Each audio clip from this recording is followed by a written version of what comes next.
स्वागत है आप सभी का आपके अपने YouTube channel Shukla study point में। मैं शिवम शुक्ला आप सभी दोस्तों का हार्दिक स्वागत करता हूं। पॉलिटिकल साइंस के 308 वाले कोड के बारे में आज की वीडियो के माध्यम से चर्चा करेंगे। कल आपका पेपर लगा हुआ दीनदयाल उपाध्याय गोरखपुर विश्वविद्यालय का POL 308 वाला कोड जो है आपका, उसके अंतर्गत इंटरनेशनल पॉलिटिक्स से बनने वाले प्रश्न जो होंगे वो आएंगे। तो आइए हम लगभग 100 से अधिक, लगभग 150-200 प्रश्नों को इसमें मैंने रखा है। मतलब खूब तीव्र गति से आगे बढ़ेंगे, क्योंकि क्या होता है कि जब आप एक क्लास में बहुत सारे प्रश्नों को समझने का प्रयास जब करते हैं तो एक रिवीजन हो जाता है आपका। तो ही रिवीजन क्लास के तौर पर आप इस क्लास को लीजिएगा, ठीक है। तो आप इस क्लास अगर आप देख लेंगे तो आपके लिए बहुत ही बेटर होगा। परीक्षा में यहीं से प्रश्न आने वाले हैं। आपको बता दूं, अब की बार थोड़ा सा पेपर जरूर टफ कर दिया गया है दोनों पेपर का, यानी इंटरनेशनल पॉलिटिक्स का और इसका, ठीक है, इंटरनेशनल रिलेशन का। लेकिन फिर भी आप देखेंगे यहीं से लगभग प्रश्न आएंगे। आपने 307 वाले पेपर में भी देखा होगा, लगभग अधिकतर प्रश्न जो थे, लगभग 50% प्रश्न जो थे हमारे द्वारा बताए गए मॉडल पेपर से ही आए थे। तो देखिए यहाँ पर जो आपका पेपर है ये आप देखेंगे इंटरनेशनल पॉलिटिक्स का है, और कल आपका पेपर होने वाला है, तो उसके लिए बहुत ही महत्वपूर्ण है। पॉलिटिकल साइंस BA 6 सेमेस्टर का एक प्रकार से ये मॉडल पेपर है आपकी परीक्षा के लिए। चले, पहला प्रश्न आपकी स्क्रीन पर आ चुका है। तो थोड़ा सा आपकी जो प्रश्न है ये थोड़ा सा आपके भी यहाँ पर जटिल होंगे। चले, प्रश्न है, किसके अनुसार सामूहिक सुरक्षा अंतर्राष्ट्रीय व्यवस्था के विरुद्ध आक्रमण को रोकने तथा उसके विरुद्ध क्रिया करने के लिए किए गए संयुक्त कार्यों का यंत्र होता है। किसने कहा कि सामूहिक सुरक्षा जो होती है वो अंतर्राष्ट्रीय व्यवस्था के विरुद्ध आक्रमण को रोकने तथा उसके विरुद्ध करने के लिए, मतलब क्रिया करने के लिए किए गए संयुक्त कार्यों का यंत्र होता है। इसको कहा था जॉर्ज स्वार्ज वर्नर ने। ऑप्शन नंबर इसका ए करेक्ट आंसर होगा। अगला प्रश्न आप देखेंगे, किसने कहा कि सामूहिक सुरक्षा राज्यों के बीच एक पारंपरिक आश्वासन समझौता है। प्रत्येक राष्ट्र सभी दूसरे राष्ट्रों की सुरक्षा की गारंटी देता है और इसी गारंटी की वजह से उसे अपनी सुरक्षा की गारंटी भी मिलती है। यह कथन जैकब और अर्थर्टन का है। ऑप्शन नंबर इसका ए करेक्ट आंसर होगा। प्रश्न देखेंगे, अगला क्वेश्चन आपकी स्क्रीन पर आ चुका है। सभी लोग देखेंगे, सामूहिक सुरक्षा की मान्यताएं हैं।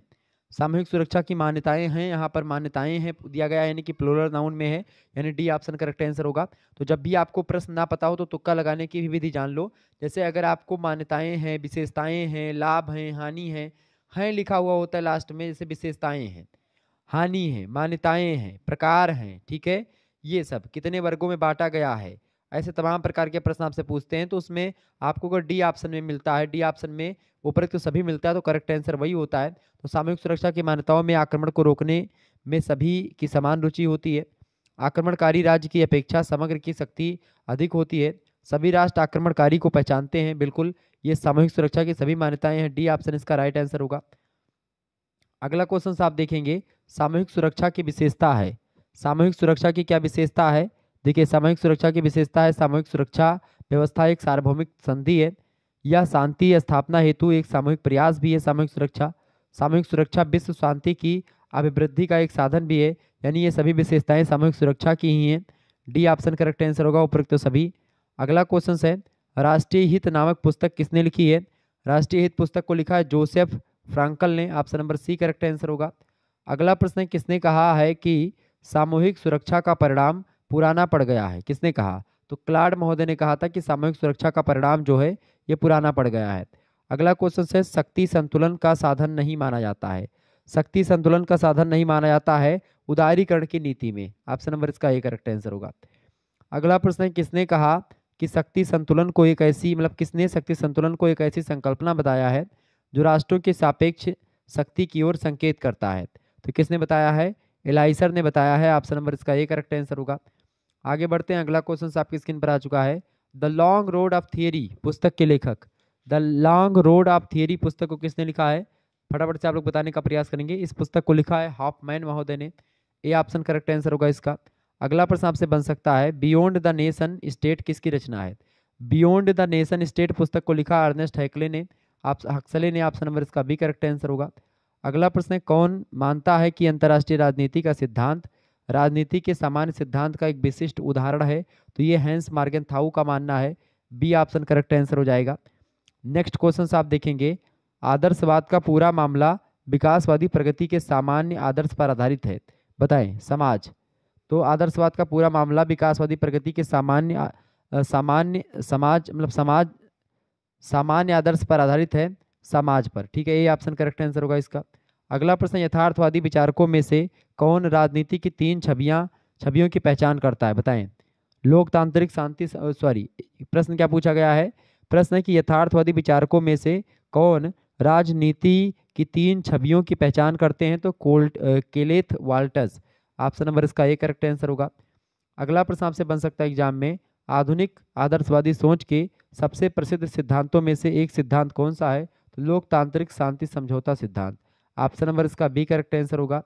अगला प्रश्न आपकी स्क्रीन पर आ चुका है, नव यथार्थवाद के अनुसार अंतर्राष्ट्रीय राजनीति के केंद्र में है, तो नव यथार्थवाद के अनुसार अंतर्राष्ट्रीय राजनीति के केंद्र में अराजकता होती है, डी ऑप्शन करेक्ट आंसर हो जाएगा। अगला प्रश्न है, आधुनिक समय में आदर्शवादी विचारधारा के समर्थकों में किसका नाम उल्लेखनीय है, तो बर्ट्रैंड रसल का नाम उल्लेखनीय है आधुनिक समय में आदर्शवादी विचारधारा के समर्थकों के रूप में। अगला प्रश्न है, कौन मानता है कि अंतर्राष्ट्रीय संबंधों व अंतर्राष्ट्रीय राजनीति का मूल तत्व एक ही है, तो इसको हैंस मार्गनथाउ भी मानते हैं और केनिथ थॉमसन भी मानते हैं, यानी कि बा और सा दोनों करेक्ट आंसर हो जाएगा इसका, डी ऑप्शन इसका राइट आंसर होगा। ठीक है, ये दोनों मानते हैं कि अंतर्राष्ट्रीय संबंध और अंतर्राष्ट्रीय राजनीति दोनों एक ही तत्व हैं। क्लियर। आगे देखेंगे, अगला प्रश्न आपकी स्क्रीन पर आ चुका है, राष्ट्रों के बीच राजनीति पुस्तक के लेखक, राष्ट्रों के बीच राजनीति पुस्तक के लेखक है। अच्छा, राष्ट्रों के बीच राजनीति जो पुस्तक है ये यथार्थवादियों से रिलेटेड पुस्तक है, हैंस मार्गनथाउ की ये पुस्तक है, ध्यान रखेंगे 1948 में इस पुस्तक का प्रकाशन भी हुआ है। क्लियर। आगे देखेंगे, अगला प्रश्न है, अंतर्राष्ट्रीय संबंध का अध्ययन है, अंतर्राष्ट्रीय संबंध का अध्ययन है राज्यों के बीच संबंध। ठीक है, राज्यों के बीच संबंध अंतर्राष्ट्रीय संबंधों का अध्ययन है, ए ऑप्शन करेक्ट आंसर होगा। वुडरो विल्सन प्रस्तावक थे, वुडरो विल्सन आदर्शवाद के प्रस्तावक थे, बी ऑप्शन करेक्ट आंसर होगा। अगला प्रश्न आपसे बन सकता है, अंतर्राष्ट्रीय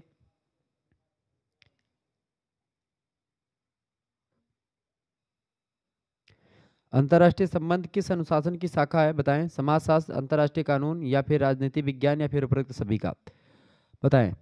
अंतर्राष्ट्रीय संबंध जो है किस अनुशासन की एक शाखा है, तो राजनीति विज्ञान की एक शाखा है, सी ऑप्शन इसका राइट आंसर होगा। नेक्स्ट क्वेश्चन आप देखेंगे, अंतर्राष्ट्रीय संबंध तुलनात्मक रूप से अनुशासन है, अंतर्राष्ट्रीय संबंध तुलनात्मक रूप से अनुशासन है, तो एक नया अनुशासन है, ऑप्शन नंबर इसका ए करेक्ट आंसर होगा। अगला प्रश्न, यथार्थवाद मुख्य रूप से विश्वास करता है, यथार्थवाद जो है युद्ध और संघर्ष में विश्वास करता है, बी ऑप्शन इसका राइट आंसर होगा। अगला प्रश्न, आदर्शवाद मुख्य रूप से विश्वास करता है, आदर्शवाद जो होता है, यथार्थवाद जो होता है, यथार्थवाद आपका युद्ध और संघर्ष में विश्वास करता है, जबकि आदर्शवाद जो है आपका ये व्यापार और सहयोग में विश्वास करता है, सी ऑप्शन इसका करेक्ट आंसर होगा। अगला प्रश्न है, अंतर्राष्ट्रीय संबंध एक अनुशासन है, तो ये एक प्रकार से कैसा अनुशासन है, एक नया अनुशासन है अंतर्राष्ट्रीय संबंध। ओके, ध्यान रखेंगे। अगला क्वेश्चन आपकी स्क्रीन पर आ चुका है, यथार्थवाद के नेतृत्व वाली दुनिया में विदेश नीति शायद ही कभी किसके द्वारा निर्देशित होती, बताएं। यथार्थवाद के नेतृत्व वाली दुनिया में विदेश नीति शायद ही कभी किसके द्वारा निर्देशित होती है, तो विचारधारा के द्वारा, सी ऑप्शन राइट आंसर होगा। अगला प्रश्न, यथार्थवाद के अनुसार अंतर्राष्ट्रीय राजनीति का सार क्या है, यथार्थवाद के अनुसार अंतर्राष्ट्रीय राजनीति का सार है सत्ता की खोज, ऑप्शन नंबर इसका सी करेक्ट आंसर होगा। अगला प्रश्न, यथार्थवाद एक सामान्य दर्शन है जिसे किसका विरोधी माना जाता है, तो यथार्थवाद एक सामान्य दर्शन है जिसका आदर्शवाद का विरोधी माना जाता है, सी ऑप्शन इसका राइट आंसर होगा। अगला प्रश्न, राजनय के लिए या सॉरी राजनीति या कूटनीति के लिए या कूटनीति के लिए मार्गनथाउ कितने नियमों का उल्लेख करता है, तो 9 नियमों के उल्लेख करते हैं, सी ऑप्शन इसका राइट आंसर हो जाएगा। ठीक है, आगे देखिएगा, अगला प्रश्न आपकी स्क्रीन पर आ चुका है, फटाफट से आप लोग देखने का प्रयास करेंगे, मोस्ट इंपॉर्टेंट क्वेश्चन है। किसके अनुसार निशस्त्रीकरण कुछ या सब शास्त्रों में कटौती या उनको समाप्त करना है ताकि शस्त्रीकरण के दौर का अंत हो, ये एक प्रकार से किसका कथन है, निशस्त्रीकरण को लेकर के ये कथन किसका है, फटाफट से आप लोग बताने का प्रयास करेंगे। इंपॉर्टेंट क्वेश्चन है परीक्षा की दृष्टि से, आपके ऐसे ही प्रश्न आपकी परीक्षा में पूछे जाते हैं, ये बात आप ध्यान रखेंगे।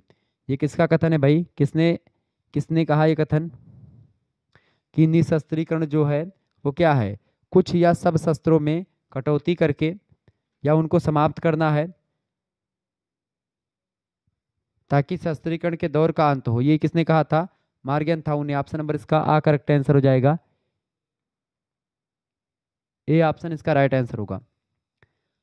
अगला प्रश्न, किसने कहा कि निशस्त्रीकरण होना चाहिए, किसने कहा निशस्त्रीकरण होना चाहिए, पंडित जवाहरलाल नेहरू का भी कथन था कि निशस्त्रीकरण होना चाहिए, ए ऑप्शन करेक्ट आंसर होगा।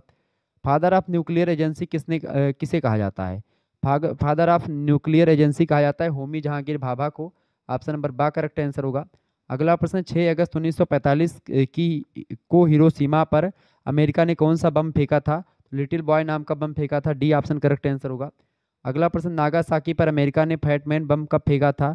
तो 9 अगस्त 1945 को फैटमैन नाम का बम नागासाकी पर फेंका था, और 6 अगस्त 1945 को लिटिल बॉय नामक जो है बम फेंका गया था हिरोशिमा शहर पर जापान के।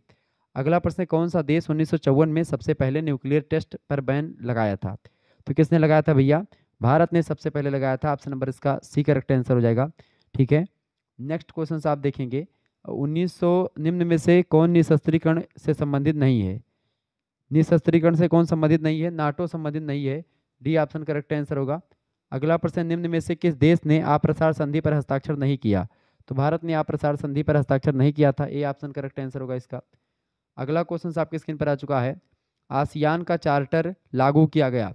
आसियान का चार्टर लागू किया गया, फटाफट से आप बताएंगे कब लागू किया गया था आसियान का चार्टर?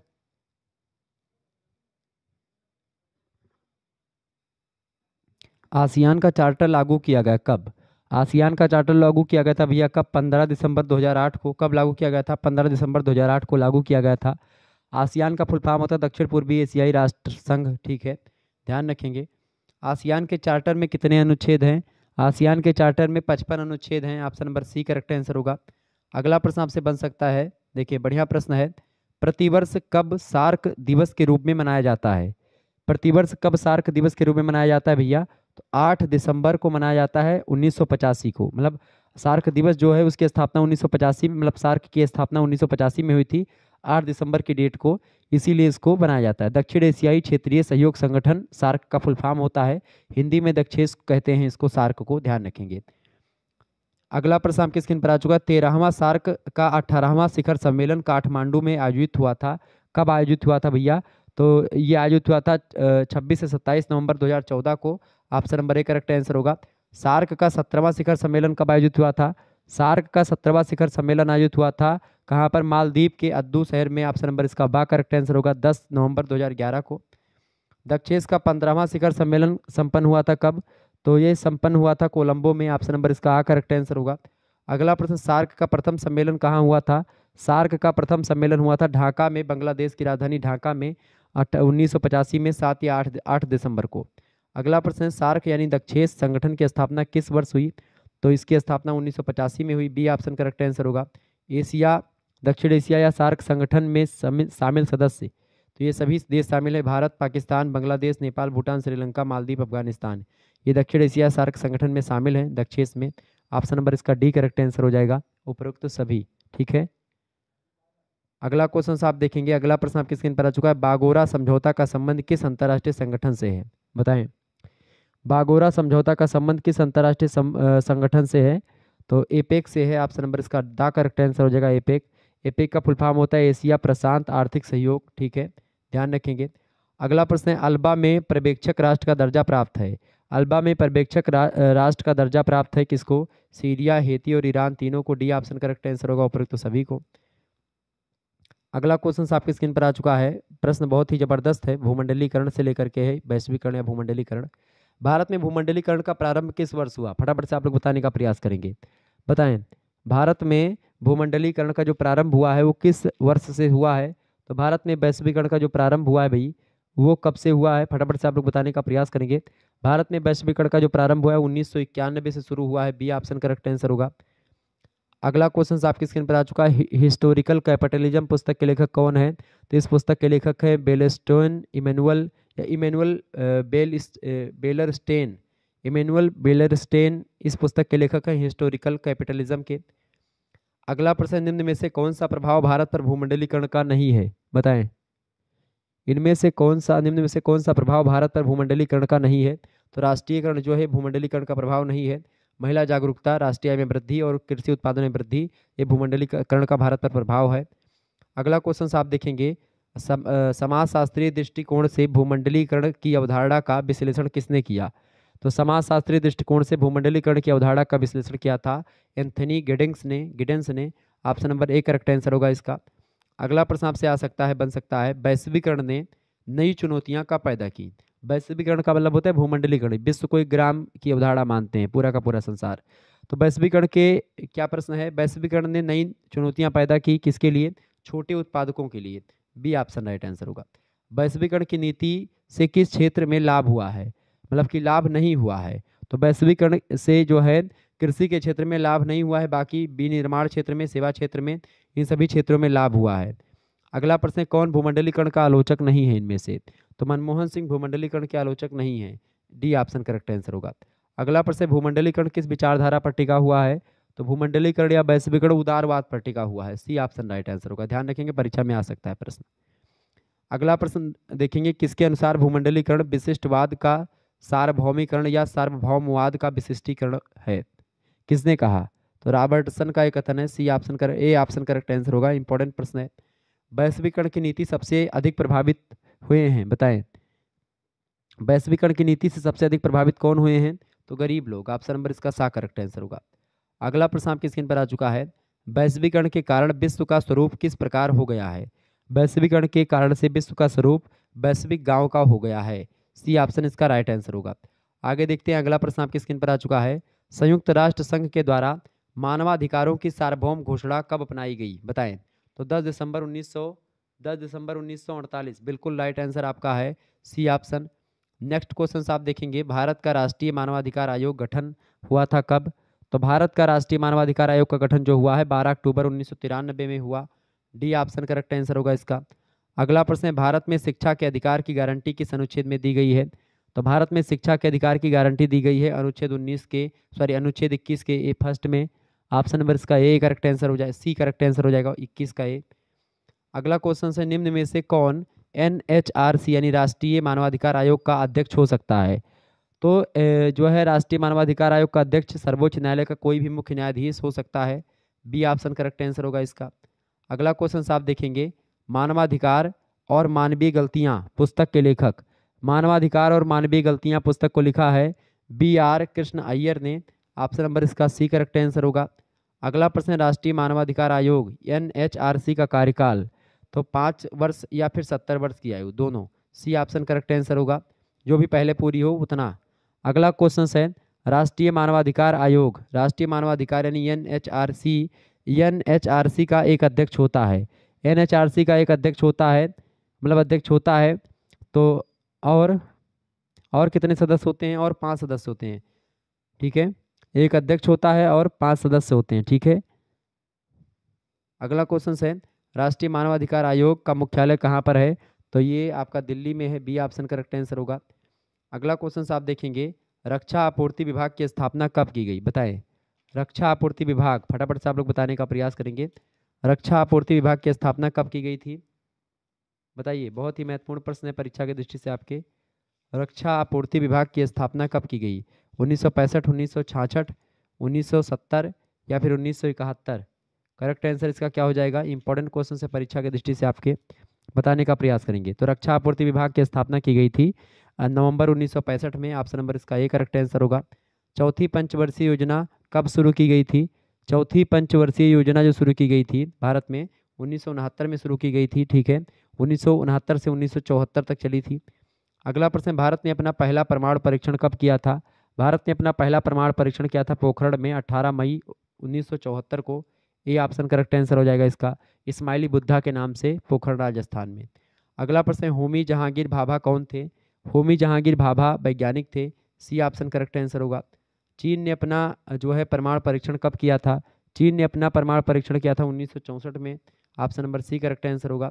परमाणु अप्रसार संधि कब लाई गई थी? परमाणु अप्रसार संधि 1 जुलाई 1968 को लाई गई थी।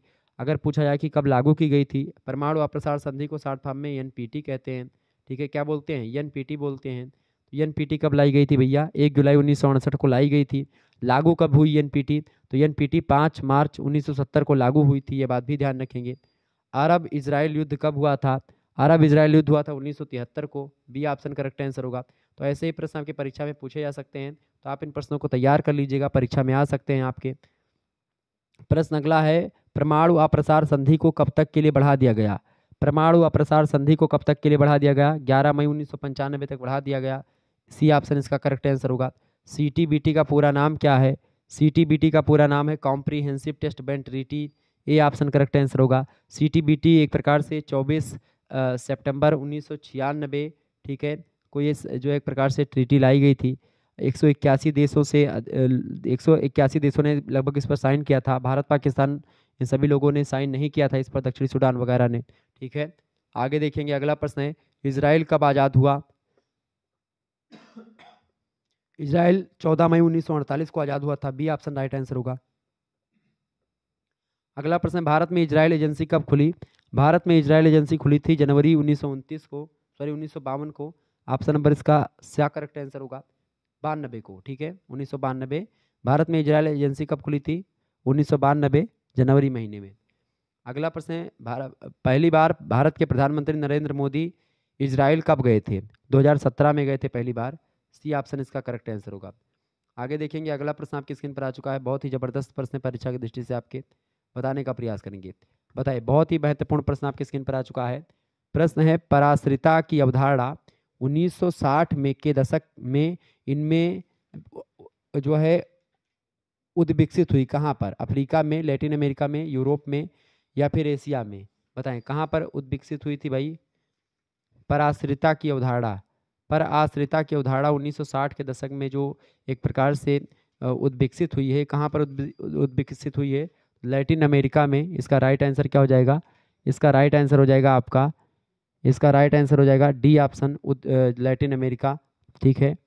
नेक्स्ट क्वेश्चन आप देखेंगे, अगला प्रश्न आपकी स्क्रीन पर आ चुका है, फटाफट से आप लोग देखने का प्रयास करेंगे।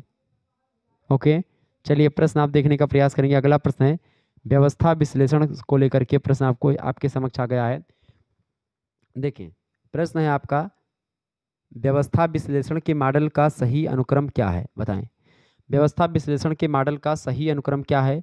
देखिए इसका सही अनुक्रम जो है आपका शक्ति का संतुलन, फिर उसके बाद में आपका आएगा ढीली द्विध्रुवीयता, फिर कठोर द्विध्रुवीयता, फिर उसके बाद में आपका आएगा सार्वभौमिक अंतर्राष्ट्रीय व्यवस्था। यानी कि ये चारों जो है आपका 1 2 3 4 इसमें दिया गया, तो डी ऑप्शन 1 2 3 4 ये आपका सही क्रम होगा व्यवस्था विश्लेषण के मॉडल का, डी ऑप्शन इसका करेक्ट आंसर होगा। अगला प्रश्न, यथार्थवादी सिद्धांत का जनक कहा जाता है किसको। यथार्थवादी सिद्धांत का जनक कहा जाता है नेबूर को। किसको बोलते हैं, नेबूर को यथार्थवादी सिद्धांत का जनक कहा जाता है, सी ऑप्शन इसका करेक्ट आंसर होगा। अगला प्रश्न है एक्स और वाई के सिद्धांत किसके द्वारा प्रतिपादित किए गए। एक्स और वाई के सिद्धांत जो हैं ये MC ग्रेगर के द्वारा प्रस्तुत किए गए, बी ऑप्शन इसका करेक्ट आंसर होगा। अगला प्रश्न, विश्व व्यवस्था विश्लेषण सर्वप्रथम किसके द्वारा पेश किया गया था। विश्व व्यवस्था विश्लेषण सर्वप्रथम किसके द्वारा पेश किया गया था, तो इमैनुअल वालरस्टीन के द्वारा इसको पेश किया गया था, इसका डी ऑप्शन करेक्ट आंसर होगा। बहुत ही इंपॉर्टेंट प्रश्न है, ध्यान रखेंगे।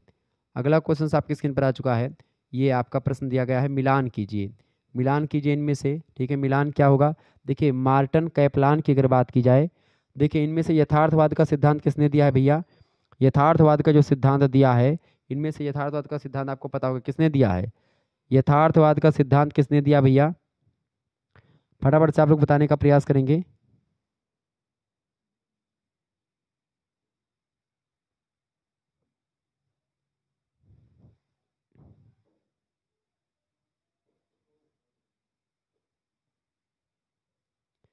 बताइएगा। तो इसका पहले का यानी इसका जो आपका यथार्थवाद का सिद्धांत बताएं।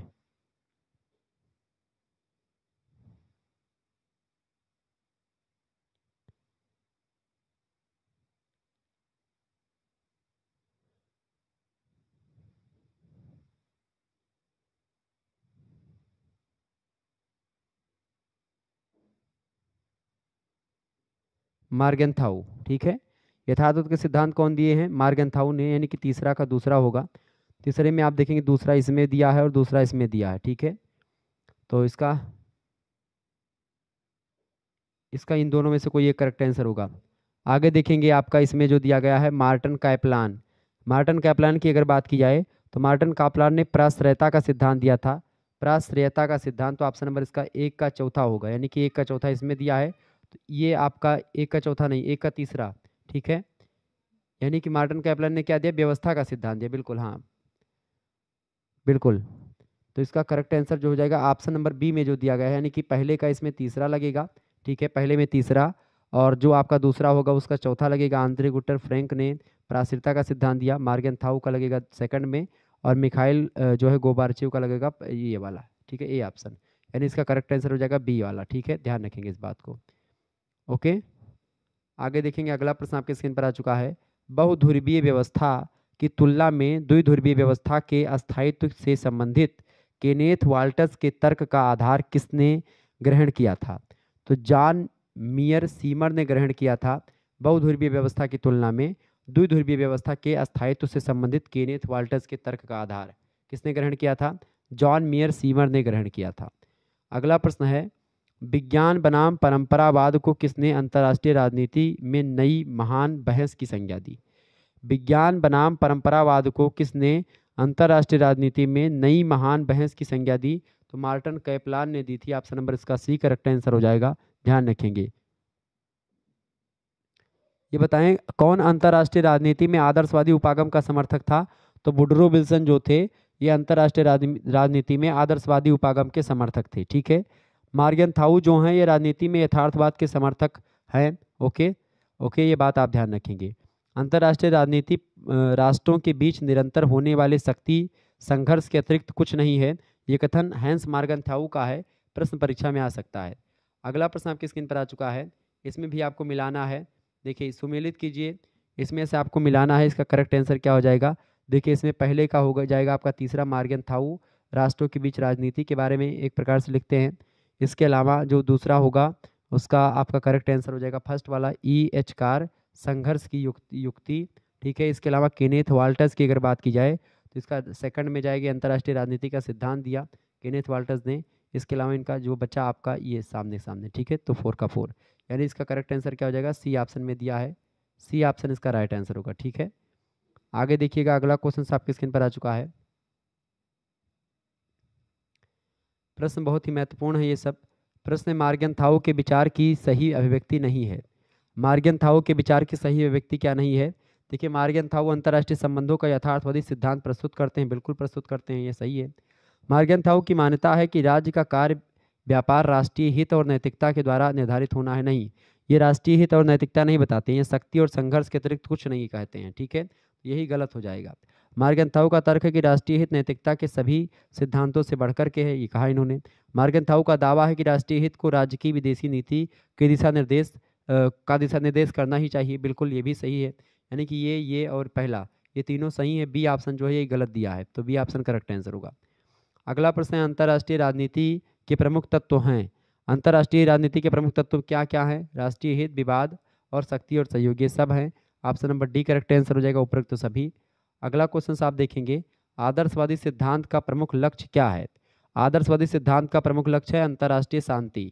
ऑप्शन नंबर इसका बी करेक्ट आंसर हो जाएगा। ठीक है, अच्छा इसमें आप देखेंगे और भी देख, आदर्शवादी सिद्धांत का प्रमुख लक्ष्य है अंतर्राष्ट्रीय शांति। ठीक है, ऑप्शन नंबर बी। अगला प्रश्न है, अंतर्राष्ट्रीय सिद्धांत के समर्थक राष्ट्रीय हित प्राप्त करने के लिए किस पर बल देते हैं? बताएं।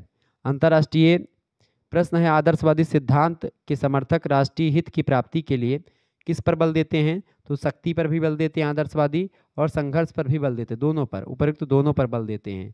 ऑप्शन नंबर इसका सी करेक्ट आंसर हो जाएगा। आदर्शवादी सिद्धांत के समर्थक राष्ट्रीय हित को प्राप्त करने के लिए किस पर बल देते हैं? शक्ति और संघर्ष दोनों पर।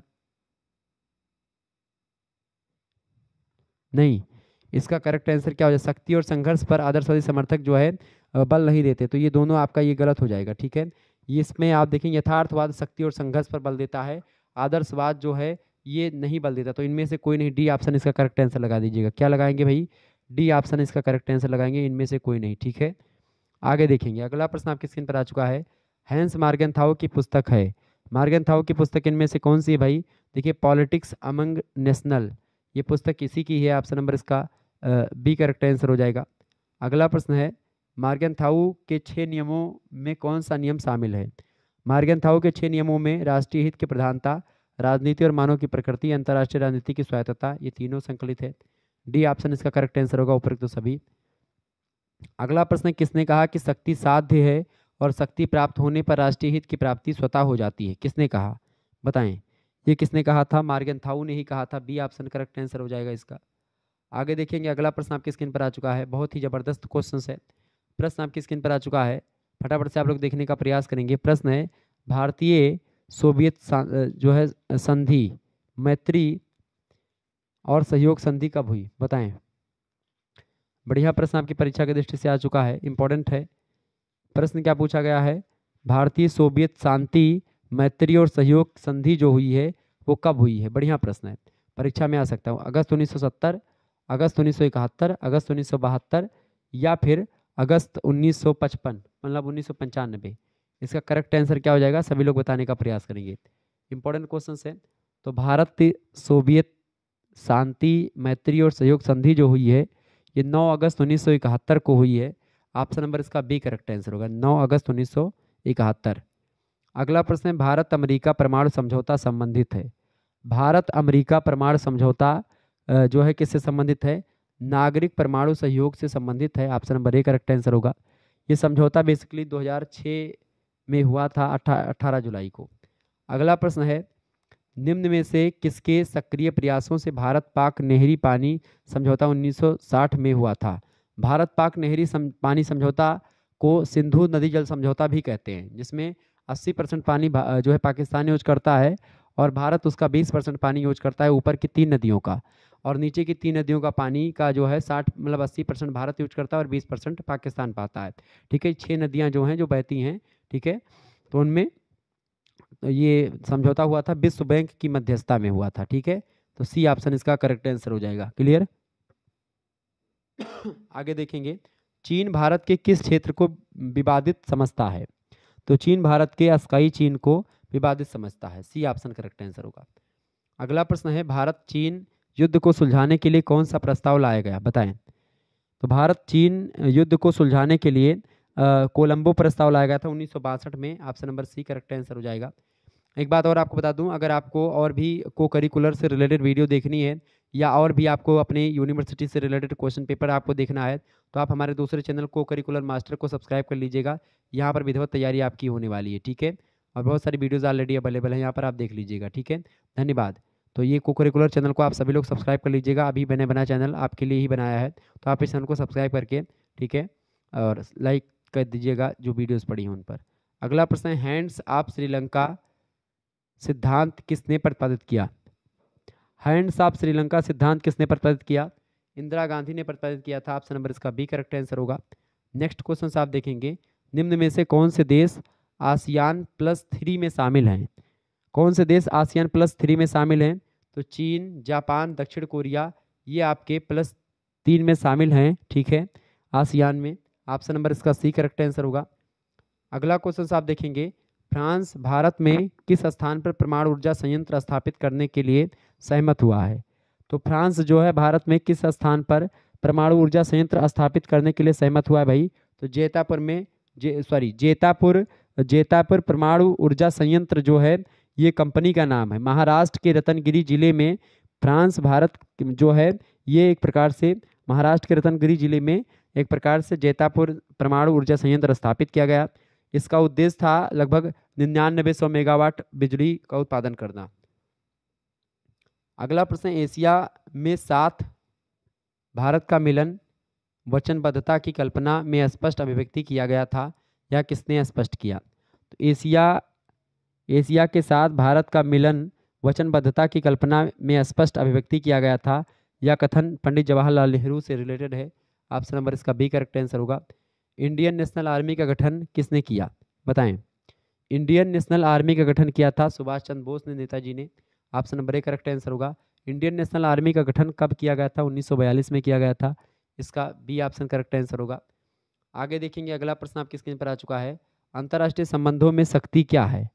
अंतर्राष्ट्रीय संबंधों में शक्ति क्या है, बताएं। फटाफट से आप लोग बताने का प्रयास करेंगे, अंतर्राष्ट्रीय संबंधों में शक्ति क्या है, बताइएगा। बहुत ही महत्वपूर्ण प्रश्न आपकी परीक्षा की दृष्टि से आ चुका है।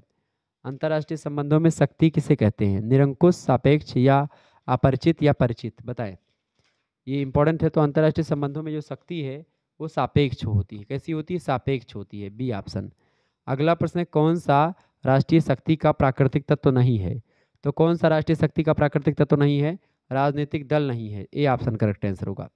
अगला क्वेश्चन आप देखेंगे, राष्ट्रीय शक्ति में सबसे महत्वपूर्ण भौगोलिक घटक है? राष्ट्रीय शक्ति में सबसे महत्वपूर्ण भौगोलिक घटक कौन सा है? क्षेत्रफल, अवस्थिति और जलवायु और स्थलाकृति, ये सभी महत्वपूर्ण घटक हैं राष्ट्रीय शक्ति में सबसे महत्वपूर्ण। डी ऑप्शन करेक्ट आंसर होगा, उपरोक्त तो सभी। अगला प्रश्न आप देखेंगे, राष्ट्रीय शक्ति में तकनीकी प्रगति के किस क्षेत्र में अंतर्राष्ट्रीय राजनीति को सबसे अधिक प्रभावित किया है? बताएं। राष्ट्रीय शक्ति में तकनीकी प्रगति के किस क्षेत्र में अंतर्राष्ट्रीय राजनीति को सबसे अधिक प्रभावित किया है? तो सैनिक तकनीकी, संचार तकनीकी और औद्योगिक तकनीकी, इन सभी में। Option number D right answer होगा। अगला प्रश्न, राष्ट्रीय हित किसका प्राण तत्व है? राष्ट्रीय हित विदेश नीति का प्राण तत्व है। ऑप्शन नंबर इसका ए करेक्ट आंसर होगा। अगला क्वेश्चन आप देखेंगे, राष्ट्रीय हितों की अभिवृद्धि के प्रमुख साधन कौन से हैं? राष्ट्रीय हितों की अभिवृद्धि के प्रमुख साधन हैं कूटनीति प्रचार, कूटनीतिक प्रचार, राजनीतिक युद्ध, आर्थिक साधन, साम्राज्यवाद और उपनिवेशवाद, ये सभी साधन हैं राष्ट्रीय हितों की अभिवृद्धि के। युद्ध भी है, ऑप्शन नंबर डी लगा देंगे, उपरोक्त तो सभी साधन हैं। अगला क्वेश्चन आप देखेंगे, बढ़िया प्रश्न है। प्रश्न है, थॉमस रॉबिन्सन ने राष्ट्रीय हित के प्रकारों को कितने वर्गों में बांटा है? तो थॉमस रॉबिन्सन ने राष्ट्रीय हितों को 6 प्रकार से बांटा है। बी ऑप्शन इसका राइट आंसर होगा। राष्ट्रीय शक्ति का क्या अर्थ है? राष्ट्रीय शक्ति का अर्थ होता है दूसरे राष्ट्रों के व्यवहार को अपने अनुकूल मोड़ने की क्षमता को राष्ट्रीय शक्ति कहते हैं। ठीक है, ये दूसरा राज्य का जो व्यवहार है, दूसरा देश का जो व्यवहार है, वो आपके अनुकूल चलने लगे, यही राष्ट्रीय शक्ति का अर्थ होता है। इसका option number B correct answer होगा। अगला क्वेश्चन आप देखेंगे, हमारे कोई शाश्वत मित्र नहीं है और ना ही कोई हमारे सदा बने रहने वाले शत्रु हैं, केवल हित ही शाश्वत है, ये किसका कथन है? तो अंतर्राष्ट्रीय राजनीति में यही बिल्कुल सही बात है कि कोई हमेशा न मित्र होता है, ना ही हमेशा कोई दुश्मन होता है। ये बात कही थी लॉर्ड पार्मस्टन ने। ऑप्शन नंबर इसका ए करेक्ट आंसर होगा। बहुत ही महत्वपूर्ण ये बात है, ये बात आप ध्यान रखेंगे। ओके, आगे देखेंगे। अगला प्रश्न है, अंतर्राष्ट्रीय राजनीति के यथार्थवादी दृष्टिकोण ने महत्व दिया है किसको? व्यक्ति को, राज्य को, राष्ट्रीय हित को या अंतर्राष्ट्रीय संगठन को? बताएं। तो अंतर्राष्ट्रीय राजनीति में यथार्थवादी दृष्टिकोण ने राष्ट्रीय हित को महत्व दिया है। ऑप्शन नंबर इसका सी करेक्ट आंसर होगा। नेक्स्ट क्वेश्चन है, अंतर्राष्ट्रीय राजनीति या अंतर्राष्ट्रीय संबंधों का केंद्र बिंदु है। अंतर्राष्ट्रीय संबंधों का केंद्र बिंदु क्या है? राष्ट्रीय हित है। ऑप्शन नंबर इसका सी करेक्ट आंसर होगा। आगे देखते हैं, अगला प्रश्न आपकी स्क्रीन पर आ चुका है, निम्न में से किसका संबंध वारसा संधि से नहीं है? बताएं। वारसा संधि से किसका संबंध नहीं भैया? प्रश्न बड़ा ही इंपॉर्टेंट है। इसका संबंध है नहीं, किसका संबंध नहीं है पूछा गया है, तो भ्रमित मत होइएगा, यहाँ पर नहीं जरूर देख लीजिएगा। तो देखिए, पोलैंड, रोमानिया और सोवियत संघ, इन सभी का संबंध वारसा की संधि से है, फ्रांस का संबंध नहीं है, तो डी ऑप्शन इसका राइट आंसर होगा। अगला प्रश्न, निम्न में से किसका संबंध नाटो से है? नाटो से किसका संबंध है भाई? नाटो से स्पेन, पुर्तगाल और ब्रिटेन, इन तीनों का संबंध है। ऑप्शन नंबर डी लगा देंगे। नाटो की स्थापना 1949 में हुई थी, ये बात भी ध्यान रखेंगे। ठीक है, और नाटो का एक प्रकार से, नाटो मतलब क्या होता है? नॉर्थ अटलांटिक टेस्ट, मतलब कि नॉर्थ अटलांटिक जो है आपका जो है ट्रेड, मतलब कि जो ट्रीटी है, संधि है नॉर्थ अटलांटिक देशों की, वही है ये। ठीक है, ध्यान रखेंगे। अगला प्रश्न, हंगरी में सोवियत संघ ने हस्तक्षेप कब किया था? हंगरी में सोवियत संघ ने 1956 में हस्तक्षेप किया था। बी ऑप्शन इसका करेक्ट आंसर होगा। आगे देखेंगे, अगला प्रश्न आपकी स्क्रीन पर आ चुका है, क्यूबा में अमेरिका द्वारा प्रायोजित बे ऑफ पिग्स आक्रमण कब किया गया था? क्यूबा में अमेरिका के द्वारा प्रायोजित बे ऑफ पिग्स आक्रमण कब किया गया था? तो 17 अप्रैल 1961 में किया गया था। इसका सी ऑप्शन करेक्ट आंसर होगा। अगला क्वेश्चन आप देखेंगे, बर्लिन की दीवार खड़ी की गई।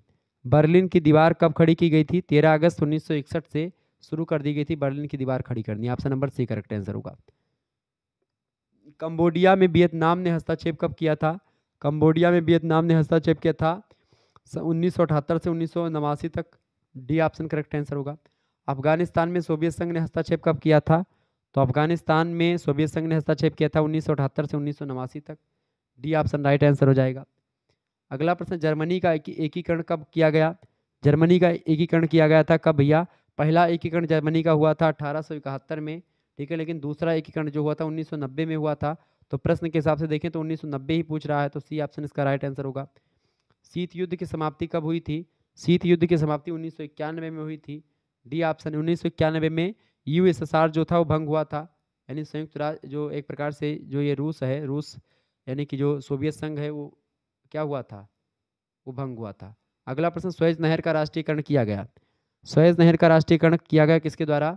गमाल अबुल नासिर के द्वारा। ये मिस्र के राष्ट्रपति थे। 26 जुलाई 1956 को सुएज नहर का राष्ट्रीयकरण किया गया था गमाल अब्दुल नासिर के द्वारा। बी ऑप्शन इसका राइट आंसर होगा। ये सब प्रश्न परीक्षा की दृष्टि से आपके बहुत ही महत्वपूर्ण है। ओके, देखिए अगला क्वेश्चन आपके स्क्रीन पर आ चुका है। निम्नलिखित में से कौन सी संधि केवल परमाणु शक्ति संपन्न देशों को एटमी हथियार रखने की अनुमति देती है? तो ये परमाणु अप्रसार संधि यानी एनपीटी देती है। एनपीटी एक प्रकार से इसकी स्थापना कब हुई? 1 जुलाई, ये मतलब ये संधि कब हुई थी? 1 जुलाई 1968 को। ठीक है, ध्यान रखेंगे। तो ये सब प्रश्न आपकी परीक्षा की दृष्टि से इंपॉर्टेंट थे जो मैंने आपको बता दिए। ठीक है, बाकी आप संयुक्त राष्ट्र संघ से बनने वाले कुछ प्रश्न आपकी परीक्षा में आ सकते हैं, तो आप उन प्रश्नों को भी ध्यान से पढ़ लीजिएगा। ठीक है, देखिए ये प्रश्न आपकी परीक्षा में आ सकता है। प्रश्न है आपका, संयुक्त राष्ट्र संघ की स्थापना कब हुई थी? तो संयुक्त राष्ट्र संघ की स्थापना हुई थी 24 अक्टूबर 1945 को। ऑप्शन नंबर इसका ए करेक्ट आंसर होगा। अगला प्रश्न आपसे बन सकता है, संयुक्त राष्ट्र दिवस कब मनाया जाता है? संयुक्त राष्ट्र दिवस जो मनाया जाता है 24 अक्टूबर को मनाया जाता है। बी ऑप्शन करेक्ट आंसर होगा।